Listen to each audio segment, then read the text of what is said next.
Jacques avait toujours trouvé dans les moments de calme une manière d'apaiser son esprit, une façon de laisser ses pensées errer sans contrainte. Ces instants de solitude lui permettaient de contempler sa vie, une existence qui, à 25 ans, s'était forgée dans la simplicité et la prévisibilité. Il n'avait jamais ressenti le besoin de se lancer dans des aventures ou des excès. Il se satisfaisait d'une routine stable, dans laquelle chaque jour semblait être une copie du précédent. Son père, Marc, jouait un rôle clé dans cette stabilité, bien que son absence prolongée pour le travail en ait fait une figure lointaine. En revanche, Hélène, sa belle-mère, était une présence constante dans la maison. Leur relation était cordiale, mais distante, sans grande chaleur ni affection. Hélène était le genre de femme dont la grâce naturelle et l'élégance discrète imposaient le respect sans qu'elle ait besoin de le demander. Toujours mesurée dans ses gestes et ses paroles, elle incarnait une tranquillité presque intimidante. Cependant, ce matin-là, une série d'événements banals fit vaciller cette image d'Hélène. Jacques était installé sur le canapé du salon, occupé à zapper distraitement à la télévision.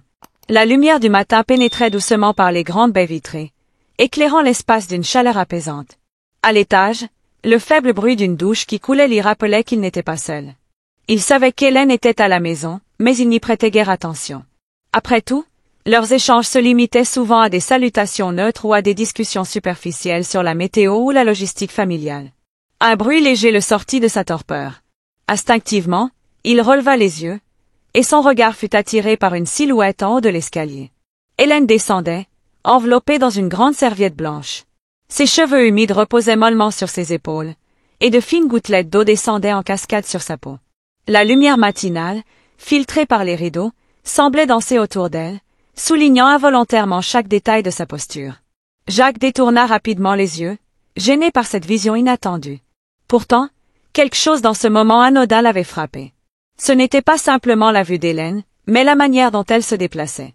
D'ordinaire si sûre d'elle, elle semblait troublée, ses pas hésitants, presque distrait. Jacques fut surpris de se sentir captivé. Ce n'était pas par sa beauté ou la situation inhabituelle, mais par l'idée qu'Hélène, cette femme toujours parfaite et maîtrisée, puisse avoir un instant d'humanité, une faille dans son armure. Cette simple pensée le troubla profondément. Hélène remarqua soudain sa présence. Elle sursauta légèrement, resserrant instinctivement sa serviette autour d'elle. « Oh, Jacques, je ne savais pas que tu étais là, » dit-elle, un sourire gêné illuminant brièvement son visage. Jacques balbutia une excuse, tenant maladroitement la télécommande entre ses mains. « Désolé, je ne voulais pas te surprendre. » Elle haussa les épaules avec légèreté, mais ses joues prirent une teinte rosée, signe d'un embarras inhabituel. « Pas de souci, j'ai juste oublié mon téléphone en bas. » Alors qu'elle atteignait les dernières marches, son pied se coinça dans le tapis bordant l'escalier. Jacques regarda, impuissant, alors qu'elle perdait l'équilibre. Le moment sembla se dérouler au ralenti. Hélène tenta de se rattraper, mais sa serviette glissa légèrement, exposant brièvement une parcelle de peau nue avant qu'elle ne la ratape précipitamment. Son visage vira au rouge vif. « Oh mon Dieu, je suis tellement désolée » balbutia-t-elle en resserrant la serviette autour de son corps. Jacques détourna rapidement les yeux, une chaleur désagréable montant à ses joues. « Tout va bien ?»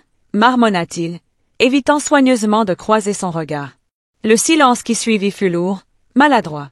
Hélène finit par se redresser, et en un clin d'œil, elle avait retrouvé son air composé. Pourtant, ce moment laissait une étrange impression. Pour la première fois, Jacques avait vu Hélène sous un jour différent, vulnérable, humaine. Et cette image persistait dans son esprit, bien plus qu'il ne l'aurait souhaité. La journée se déroula normalement, mais Jacques ne parvint pas à se concentrer sur quoi que ce soit. Les événements du matin, bien qu'apparemment insignifiants, s'étaient gravés dans son esprit. Ce n'était pas seulement la gêne de la situation ou la maladresse d'Hélène. C'était ce qu'il avait ressenti à cet instant précis. Un mélange de curiosité, de trouble et d'inquiétude. Il savait qu'il était absurde de s'attarder sur un tel moment. Après tout, Hélène restait sa belle-mère, une figure d'autorité avec laquelle il avait toujours maintenu une distance respectueuse. Pourtant, ce matin-là, cette barrière invisible semblait s'être fissurée. Il n'arrivait pas à expliquer pourquoi cette pensée le perturbait autant.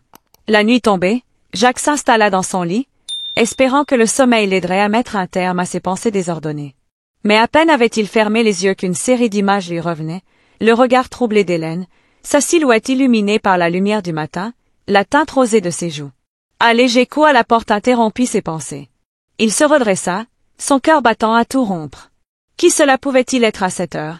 La porte s'ouvrit doucement, et Hélène apparut, enveloppée dans une robe de chambre légère.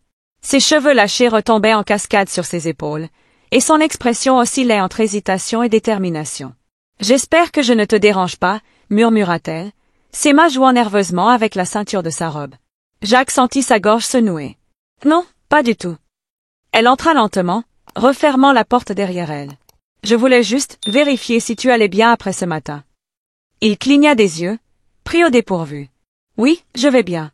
Et toi? » Un rire nerveux s'échappa de ses lèvres. « J'y ai pensé toute la journée.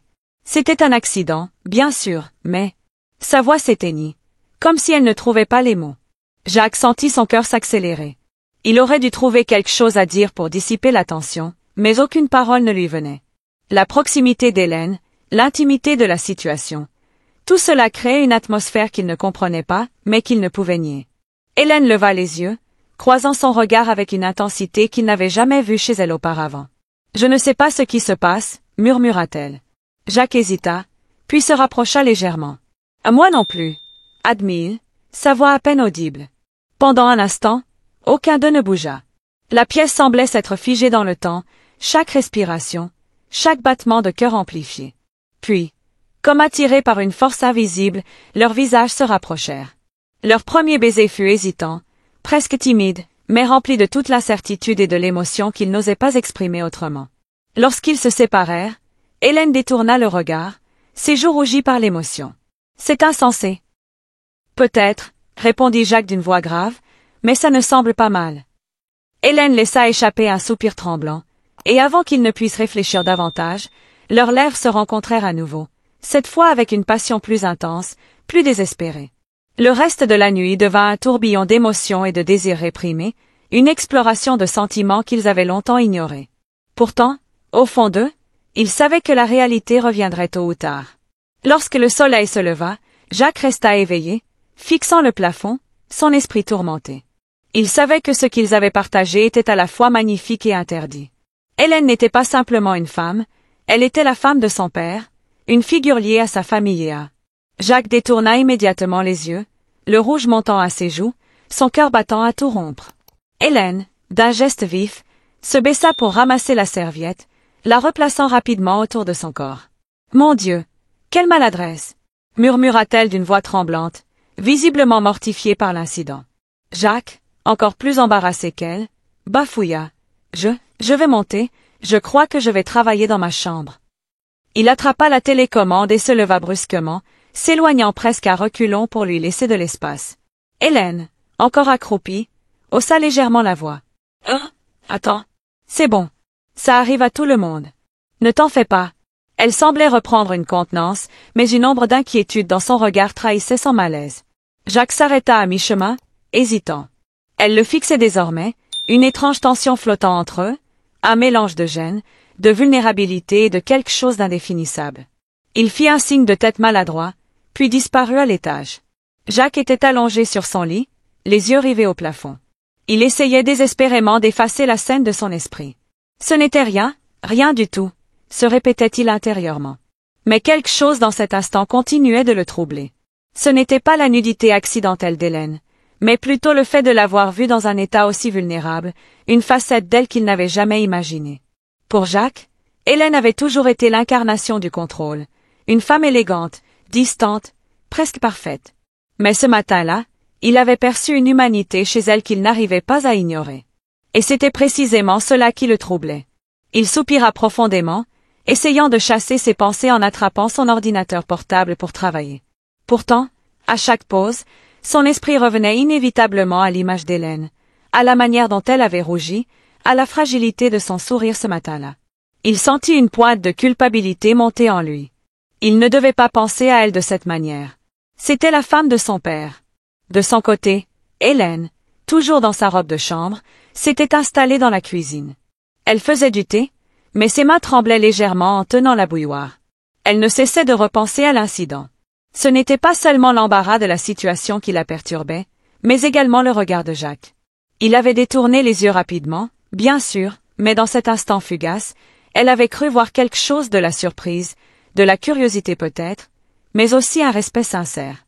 Elle posa la bouilloire et se passa une main sur le front. « Qu'est-ce qui m'arrive » se demanda-t-elle. Ce n'était pas dans ses habitudes d'être aussi distraite, aussi maladroite. Était-ce la solitude qui pesait sur elle depuis que Marc travaillait si souvent à l'étranger? Ou peut-être était-ce le fait que Jacques, malgré son air réservé et sa nature discrète, semblait plus mature, plus attentif qu'elle ne l'avait remarqué auparavant. Hélène secoua la tête, essayant de chasser ses pensées. Elle savait que c'était insensé. Mais une petite voix intérieure, celle qu'elle n'écoutait jamais, lui murmurait qu'il y avait quelque chose chez Jacques qui l'intriguait. Et cette idée, bien qu'elle la repoussât, persistait. Le reste de la journée passa lentement, chaque minute semblant durer une éternité. Jacques et Hélène évitèrent soigneusement de se croiser, chacun prétextant être occupé. Jacques s'était enfermé dans sa chambre, prétendant travailler sur un projet, tandis qu'Hélène s'était réfugiée dans le jardin, s'occupant des plantes qu'elle avait négligées depuis des semaines. Cependant, même à distance, ils ressentaient la présence l'un de l'autre. Le silence dans la maison semblait lourd, presque oppressant, comme si les murs eux-mêmes portaient le poids de leur tension commune. À l'heure du dîner, Jacques descendit finalement, espérant que le malaise s'était dissipé. Il trouva Hélène dans la cuisine, en train de préparer un plat simple. Elle l'accueillit avec un sourire un peu plus naturel, mais il y avait toujours une réserve dans son attitude. « J'ai fait des pâtes. Rien de bien spécial, » dit-elle en évitant de croiser son regard. Jacques hocha la tête. « Ça a l'air très bien, merci. » Il s'installa à la table, observant distraitement la lumière du soir jouer sur les murs. Hélène le rejoignit quelques minutes plus tard, posant 2 assiettes devant eux. Le dîner se déroula dans un silence relatif, entrecoupé de quelques remarques anodines sur la météo ou les actualités. Pourtant, sous cette façade de normalité, chacun d'eux semblait lutter avec ses propres pensées. Après avoir terminé, Jacques se leva pour ranger son assiette. Hélène l'arrêta doucement en posant une main sur son bras. « Tu n'es pas obligé, je m'en occupe, » dit-elle, son ton plus doux qu'il ne s'y attendait. Le contact de sa main, bien que bref, fit naître une étrange chaleur dans son esprit. Il la regarda, et pendant un instant, leurs yeux se croisèrent. Hélène retira sa main rapidement, comme si elle s'était brûlée. « Merci, » murmura Jacques, sa voix à peine audible. Puis, sans ajouter un mot, il quitta la pièce, laissant Hélène seule avec ses pensées. Dans le calme de la soirée, Jacques sortit sur la terrasse pour prendre l'air. La brise fraîche de la nuit apaisait légèrement ses nerfs. Il contemplait le jardin, plongé dans l'obscurité, lorsque la porte coulissante s'ouvrit derrière lui. Il se retourna pour voir Hélène, un châle léger drapé sur ses épaules.